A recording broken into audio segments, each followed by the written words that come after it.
Kuartil adalah salah satu jenis yang membagi data menjadi 4 bagian dengan jumlah yang kurang lebih sama. Kuartil pertama atau kuartil bawah merupakan nilai tengah antara nilai terkecil dan median dari kelompok data. Rumus kuartil sendiri itu dibagi menjadi dua, yaitu rumus kuartil pada data tunggal dan data kelompok. Rumus kuartil pada data tunggal itu dibagi menjadi dua, yaitu data ganjil dan data genap.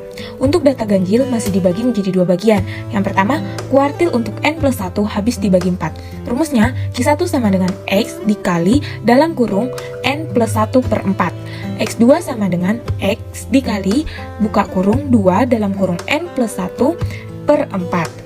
Untuk rumus Q3 sama dengan X dikali dalam kurung 3 buka kurung n plus 1 per 4. Kuartil untuk n plus 1 tidak habis dibagi 4. Q1 sama dengan X dalam kurung n min 1 per 4 ditambah X dikali dalam kurung n plus 3 per 4 dibagi 2 atau per 2. X2 sama dengan X dalam kurung 2 dikali n plus 1 per 4. Untuk X3, X dikali dalam kurung 3N plus 1 per 4 ditambah X dikali dalam kurung 3N plus 5 per 4 per 2. Untuk rumus data genap, yaitu dibagi menjadi dua juga. Data habis dibagi 4 dan data tidak habis dibagi 4. Untuk data yang habis dibagi 4, rumusnya Q1 sama dengan X dikali dalam kurung N per 4 tambah X dikali dalam kurung N per 4 tambah 1 per 2.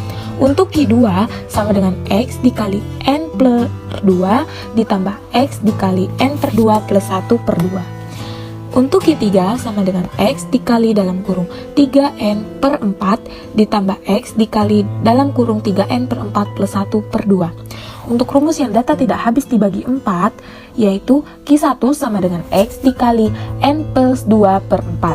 Untuk Q2 sama dengan X dikali N per 2 plus X dikali dalam kurung N per 2 plus 1 per 2. Q3 sama dengan X dikali dalam kurung 3N plus 2 per 4. Rumus kuartil pada data kelompok yaitu QI sama dengan BB dikali QI plus I per 4 dikali N dikurang FKJS per FKI dikali P. I sama dengan kuartil ke I, BB di KI sama dengan batas bawah kelas kuartil ke I, N banyaknya data, FKJS frekuensi kumulatif sebelum kelas kuartil ke I, FKI sama dengan frekuensi kelas kuartil ke I, P sama dengan panjang kelas. Untuk pembahasan dan contoh soal akan saya jelaskan sebagai berikut.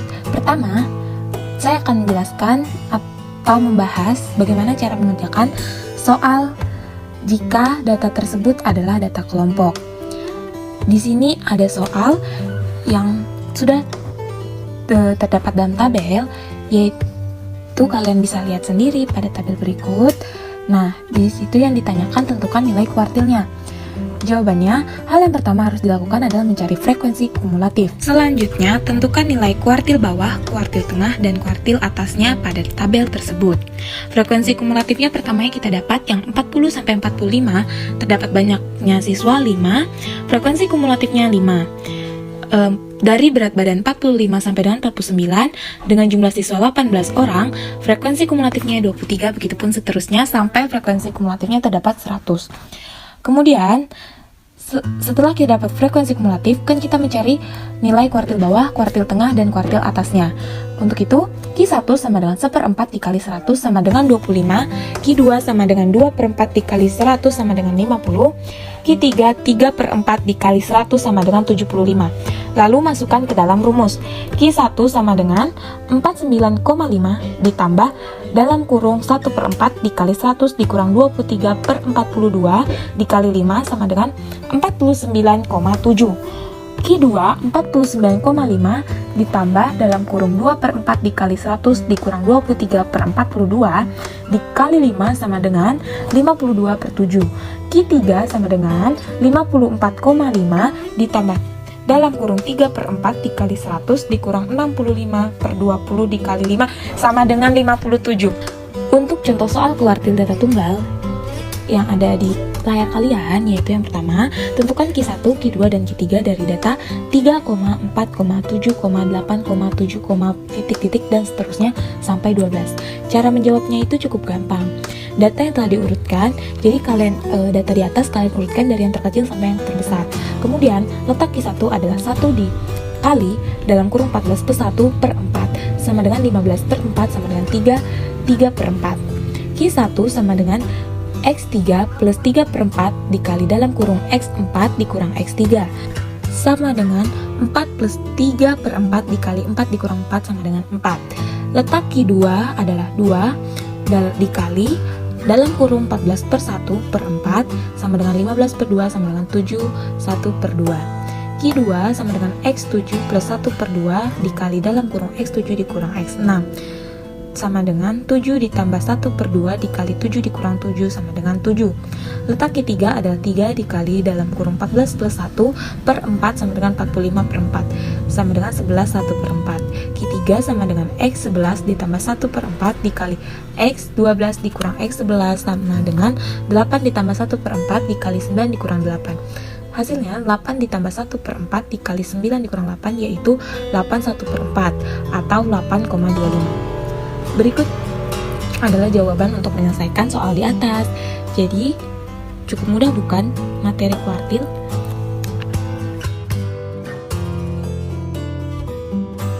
Desil dinamakan dengan DI, yaitu ukuran letak data atau nilai yang membagi data tunggal yang telah diurutkan ataupun data berkelompok menjadi 10 bagian sama besar. Rumus desil dibagi menjadi 2. Yang pertama, menentukan desil pada data tunggal. Sebelum menentukan nilai desil, kita harus mengetahui letak DI terlebih dahulu dengan rumus letak DI sama dengan datum ke I buka kurung N plus 1 tutup kurung per 10. Langkah selanjutnya yaitu menentukan nilai desil dengan rumus DI sama dengan XK plus D buka kurung XK plus 1 min XK tutup kurung dengan keterangan di mana I merupakan bilangan 1, 2, 3 sampai 9, N merupakan banyaknya data, SK merupakan datum ke hasil dari operasi letak DI, D merupakan 2 angka di belakang koma dari hasil operasi letak DI, dan yang terakhir SK plus 1 merupakan datum setelah XK. Rumus yang kedua yaitu menentukan nilai desil pada data kelompok. Sebelumnya, kita harus menentukan letak desil ke I untuk mencari letak datum dalam kelasnya dengan rumus letak DI sama dengan datum ke I dikali N per 10. Langkah selanjutnya menentukan nilai desil dengan rumus DI sama dengan TB plus K buka kurung I per 10 dikali N dikurangi F besar per F DI tutup kurung dengan keterangan I merupakan bilangan 1, 2, 3 sampai dengan 9, N merupakan banyaknya data, FDI sama dengan frekuensi kelas DI, F besar merupakan frekuensi kumulatif sebelum kelas DI, TB merupakan tepi bawah kelas DI, di mana untuk mencari tepi bawah sama dengan batas bawah dikurangi 0,5, kelas merupakan panjang kelas dengan rumus tepi atas dikurangi tepi bawah. Di sini terdapat data distribusi frekuensi berat badan dari 20 orang dengan interval kelas pertama antara 45 sampai dengan 47 dengan frekuensi 2, kelas kedua antara 48 sampai dengan 50 dengan frekuensi 5, kelas ketiga 51 sampai dengan 53 dengan frekuensi 7, kelas keempat 54 sampai dengan 56 dengan frekuensi 4, kelas yang terakhir 57 sampai dengan 59 dengan frekuensi 2. Adapun frekuensi kumulatif kelas pertama yaitu 2, frekuensi kumulatif kelas kedua yaitu 7, frekuensi kumulatif kelas ketiga yaitu 14, frekuensi kumulatif kelas keempat yaitu 18, dan frekuensi kumulatif kelas terakhir yaitu 20. Langkah pertama, tentukan letak D7, di mana letak D7 sama dengan datum ke 7 dikali 20 per 10 sama dengan datum ke 140 per 10 sama dengan datum ke-14 yang terletak pada interval ketiga. Selanjutnya, tentukan nilai D7. Sebelumnya, kita harus mencari tepi bawah, tepi atas, dan panjang kelas lebih dahulu, di mana TB sama dengan 51 dikurangi 0,5 sama dengan 50,5, dan TA sama dengan batas atas 53 ditambah 0,5 sama dengan 53,5, dan panjang kelas sama dengan TA dikurangi TB sama dengan 53,5 dikurangi 50,5 sama dengan 3. Selanjutnya, mencari nilai desil ke-7 dengan rumus DI sama dengan TB plus K buka kurung I per 10 dikali N dikurangi F besar per FDI tutup kurung, dimana D7 sama dengan 50,5 plus 3 buka kurung 7 dikali 20 tutup kurung per 10 dikurangi 7 per 7. D7 sama dengan 50,5 plus 3 buka kurung 14 kurangi 7 per 7 tutup kurung sama dengan 50,5 plus 3 sama dengan 53,5. Jadi nilai desil ke-7 adalah 53,5. Selanjutnya menentukan desil pada data tunggal. Tentukan nilai D6 dari data tunggal berikut ini. Nilai pada pelajaran statistika terdapat sebanyak 10 mahasiswa dengan nilai 60, 80, 90, 70, 85, 95, 75, 75, 65, 70,65. Yang pertama, urutkan data dari yang terkecil ke yang terbesar menjadi 60, 65, 65, 70, 70, 70, 75, 80, 85, 90, 95. Selanjutnya, tentukan letak D6. Letak D6 sama dengan 6 buka kurung 10 tambah 1 tutup kurung per 10 sama dengan 6 dikali 11 per 10 sama dengan 66 per 10. Letak D6 sama dengan 6,6, berarti K sama dengan 6, K plus 1, 6 tambah 1 sama dengan 7, dan D sama dengan 0,6. Selanjutnya, cari nilai D6 dengan rumus DI sama dengan XK plus D buka kurung SK plus 1 min XK tutup kurung, sehingga D6 sama dengan X6 plus D buka kurung X6 plus 1 min X6 tutup kurung sama dengan X6 plus D buka kurung X7 min X6 tutup kurung sama dengan 75 ditambah 0,6 buka kurung 80 dikurangi 75 tutup kurung sama dengan 75 plus 0,6 dikali 5 sama dengan 75 ditambah 3. D6 sama dengan 78. Jadi nilai desil ke-6 adalah 78. Baik, untuk materi yang selanjutnya adalah persentil. Persentil merupakan nilai yang membagi sekelompok data menjadi 100 bagian yang sama banyaknya dari sekelompok data yang telah diurutkan, sehingga terdapat 99 nilai pembagi yang disebut persentil atau P1, P2, P3, sampai dengan P99. Selanjutnya, rumus persentil untuk data tunggal adalah PI sama dengan I dikali N ditambah 1 dibagi 100, di mana PI sama dengan persentil data ke I, kemudian I sama dengan urutan persentil, dan N sama dengan jumlah data. Selanjutnya, rumus persentil untuk data kelompok atau data yang disajikan dalam distribusi frekuensi adalah PI sama dengan TB ditambah I dibagi 100 dikali N dikurangi FK dibagi FI dikali P, di mana PI sama dengan persentil data ke I, kemudian TB sama dengan tepi bawah kelas persentil, N sama dengan jumlah data, FK sama dengan frekuensi kumulatif sebelum kelas persentil, FI sama dengan frekuensi kelas persentil, dan P sama dengan panjang kelas. Di sini ada contoh soal yang pertama. Tentukan persentil ke-30 dan persentil ke-75 dari data berikut, yaitu 9, 10, 11, 16, 6, 8, 7, 7, 5, 3, 4, 5. Cara penyelesaian yang pertama yaitu kita urutkan terlebih dahulu data tersebut dari yang terkecil sampai yang terbesar, sehingga diperoleh 3, 4, 5, 5, 6, 7, 7, 8, 9, 10, 11, dan 16. Dari soal kita ketahui bahwa N atau banyaknya data adalah 12. Untuk P30 atau persentil ke-30 itu sama dengan 30 dikali 12 atau banyaknya data ditambah 1 dibagi 100, maka didapat P30 sama dengan 3,9. Kemudian untuk P75 atau persentil ke-75 yaitu 75 dikali 12 ditambah 1 dibagi 100, sehingga didapat P75 sama dengan 9,75. Jadi persentil ke-30 dari data tersebut adalah 3,9 dan persentil ke-75 dari data tersebut adalah 9,75. Yang selanjutnya ada contoh soal yang kedua, di mana diketahui sebuah data kelompok disajikan dalam tabel seperti berikut.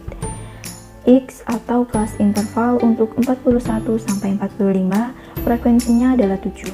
Kemudian 46 sampai 50 frekuensinya 6.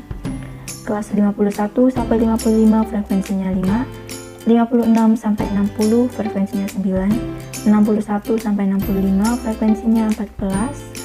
Dan 66 sampai 70 frekuensinya 9. Maka tentukanlah persentil ke-30 dari data tersebut. Untuk cara penyelesaian yang pertama, kita cari dulu FK atau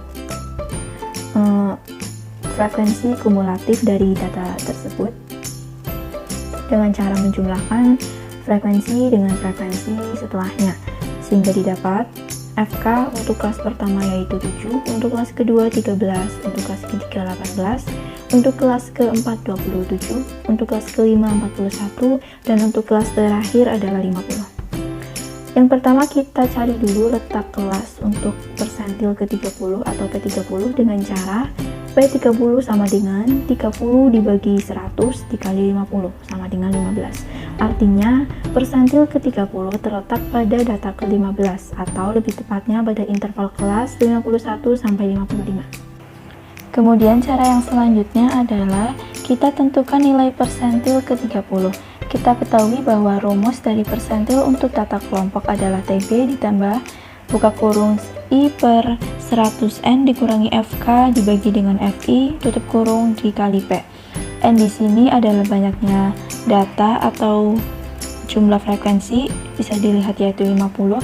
Kemudian P adalah panjang kelas. Dari soal kita ketahui bahwa panjang kelasnya adalah 5. Selanjutnya kita substitusikan nilai tersebut ke PI sama dengan TB ditambah I per 100N dikurangi FK dibagi FI dikali P, sehingga didapat P30 sama dengan 50,5 ditambah 30 per 100 kali 50 dikurangi 13 dibagi dengan 5 kemudian dikali dengan 5. 50,5 di sini adalah tepi bawah untuk kelas interval 51 sampai 55. Selanjutnya didapat P30 sama dengan 50,5 ditambah 15 dikurangi 13 dibagi 5 dikali 5, sehingga didapat P30 sama dengan 50,5 ditambah 2 dan P30 sama dengan 52,5. Jadi nilai persentil untuk data tersebut, persentil ke-30 nya adalah 52,5. Pada kesempatan kali ini saya akan membahas penerapan kuartil, desil, dan persentil dalam kehidupan sehari-hari. Yang pertama, penerapan kuartil dalam kehidupan sehari-hari. Biasanya kegunaan kuartil yang berkaitan dengan kurva adalah untuk mengetahui keadaan kurva apakah simetris atau asimetris. Nah, untuk menentukan kurva tersebut simetris atau asimetris biasanya menggunakan indikator-indikatornya. Kemudian yang kedua, penerapan desil dalam kehidupan sehari-hari. Desil berguna untuk menggolongkan serangkaian data ke dalam 10 bagian yang sama besar, kemudian menerapkan kriteria tertentu dalam bagian-bagian tersebut sehingga mempermudah penelitian. Yang ketiga, penerapan persentil dalam kehidupan sehari-hari. Kegunaan persentil menggolongkan serangkaian data ke dalam 100 bagian yang sama besar, kemudian menetapkan kriteria tertentu pada setiap bagian sehingga mempermudah penyajian data baik dalam bentuk grafik, tabel, poligon, OGIF, dan lain-lain. Kemudian persentil juga bisa digunakan untuk menentukan persentase data berdasarkan bagian-bagian yang telah terbagi menjadi 100. Kemudian persentil dapat digunakan untuk menentukan kedudukan seorang anak didik, yaitu persentil kayak seperti berapa jumlah anak didik memperoleh kedudukan di tengah-tengah kelompoknya. Terus persentil biasanya digunakan untuk alat ukur menentukan atau menetapkan nilai batas lulus pada ujian atau seleksi. Kemudian persentil digunakan untuk memahami dan menafsirkan data. Kemudian persentil digunakan untuk memahami nilai seperti nilai ujian, indikator kesehatan, pengukuran lainnya. Seperti misalkan ada seorang pria berusia 18 tahun dengan tinggi 6,5, kaki berada pada persentil ke-99 untuk tinggi badannya. Maksudnya itu kayak dari semua pria berusia 18 tahun, 99%-nya memiliki tinggi badan yang sama atau kurang dari 6,5 kaki, atau sebaliknya. Seorang pria berusia 18 tahun yang tingginya hanya 5,5 kaki berada pada persentil ke-16 untuk tinggi badannya, yang berarti hanya 16% pria seusia yang memiliki tinggi yang sama atau lebih pendek. Kemudian, persentil lainnya ada pada di grafik pertumbuhan anak, seperti memberikan pengukuran tinggi atau berat fisik. Biasanya digunakan pada dokter atau bagian-bagian kesehatan lainnya yang menyatakan informasi dalam bentuk skor persentil tersebut. Kemudian digunakan untuk membandingkan tinggi atau berat seorang anak dengan anak lainnya pada usia yang sama. Karena adanya alat tersebut memungkinkan adanya alat perbandingan efektif, sehingga orang tua dapat mengetahui apakah pertumbuhan anak mereka khas atau tidak biasa. Kemudian, misal seorang siswa dapat memperoleh skor 90% pada suatu ujian. Kedengarannya cukup mengesankan, namun menjadi kurang begitu skor 90% sesuai dengan persentil ke-20. Yang berarti hanya 20% kelas yang memperoleh skor 90% atau lebih rendah. Baik, sekian materi yang dapat kami sampaikan mengenai ukuran letak data. Kami dari kelompok 3 mohon maaf apabila banyak kesalahan, dan semoga teman-teman semua bisa memahami materi yang telah kami sampaikan pada video kali ini. Terima kasih.